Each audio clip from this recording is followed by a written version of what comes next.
Assalamualaikum warahmatullahi wabarakatuh. Jumpa kita lagi dalam YouTube channel Saka Saham.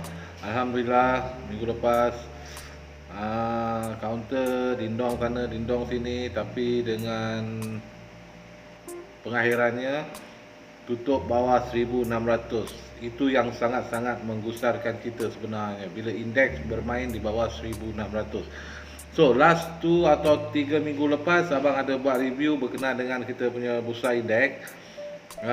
Seperti yang abang cakap, bursa kita menunjukkan kelemahan dalam trend dia, dan ini berlaku apabila dia terus break bawah 1600. Hari Jumaat dia tutup 1596.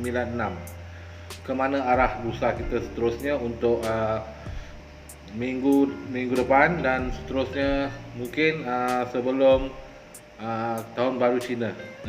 Tahun baru Cina kita harap ada rally Chinese New Year rally lah. Okey, hari Jumaat tutup 1596.74.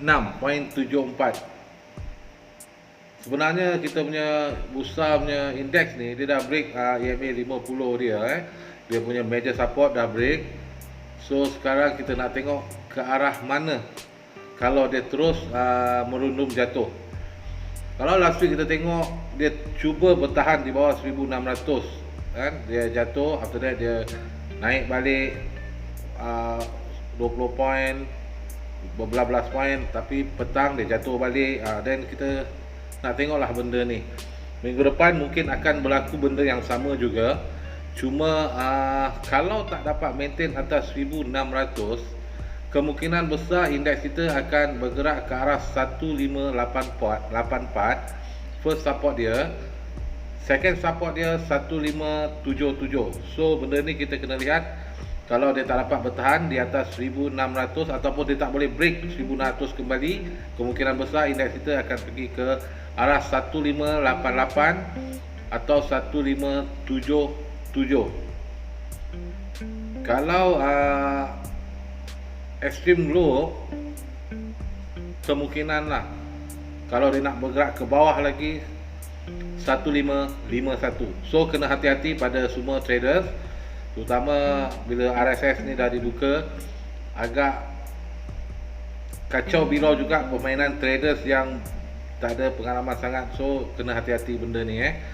Kalau kita lihat dari segi trend yang berlaku pada Januari ni, apa yang abang lihat ini daripada mata pandangan abang lah.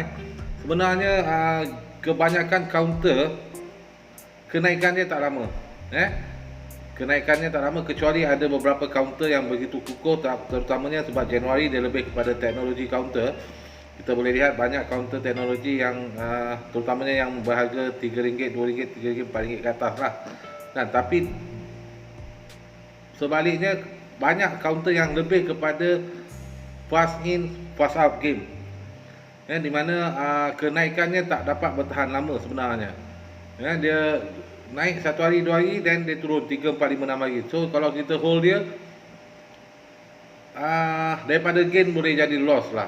So you all kena hati-hati, terutama pada yang kata nak swing. Kalau boleh kita nak swing, kita nak ambil yang pada low punya price. Low punya price. Pada yang jenis short term traders, benda ni kena betul-betul kita kena buat lah. Kalau you ada profit nak ambil dulu. Yang penting kita jangan sangkut ataupun kita jangan sampai rugi lah. Kalau rugi pun kita try cuba meminimalkan kerugian kita dalam trade. Kerugian ni memang kita tak boleh nak hapuskan, sebab tak logik lah kalau trade saham tak ada rugi. Tak logik sebenarnya. So kita punya kerja, kita nak meminimalkan kerugian kita. Ada profit, kalau you nak ambil je profit tu. After that buat lain, buat baru. Sentiasa kena alert lah, terutama pada short term trader. You memang real kena alert, sebab macam tu trend kita sekarang. Kebanyakan counter tak bertahan lama.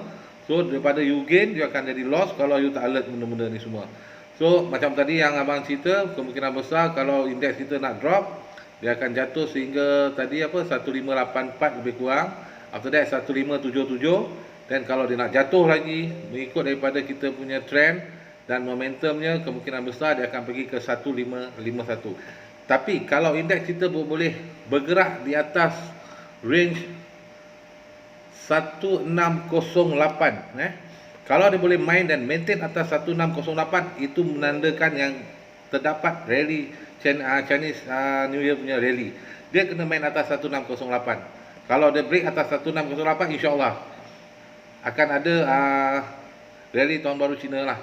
So kalau dia break 1658, 1608, kita target dia 1620, dan kemungkinan besar akan balik semula kepada 1646. Itu kalau ada Chinese New Year rally. Tapi kalau melihat kepada chart, kepada momentum, kepada trend, ia lebih kepada week sebenarnya. So harap semua traders berhati-hati. Kali ni you kena berhati-hati. Kita punya kes COVID pun semakin teruk. Ada urus mengatakan kalau masih lagi bulan Februari kes makin naik, dia tak menurun kes COVID positif, akan ada total lockdown. Itu kita kena tengok macam mana pula. Okey, kita jumpa lagi. Assalamualaikum. Jangan lupa subscribe. Rajin-rajinkan tangan untuk komen sikit. Kalau ada komen, insyaAllah abang balas. Okey, Assalamualaikum.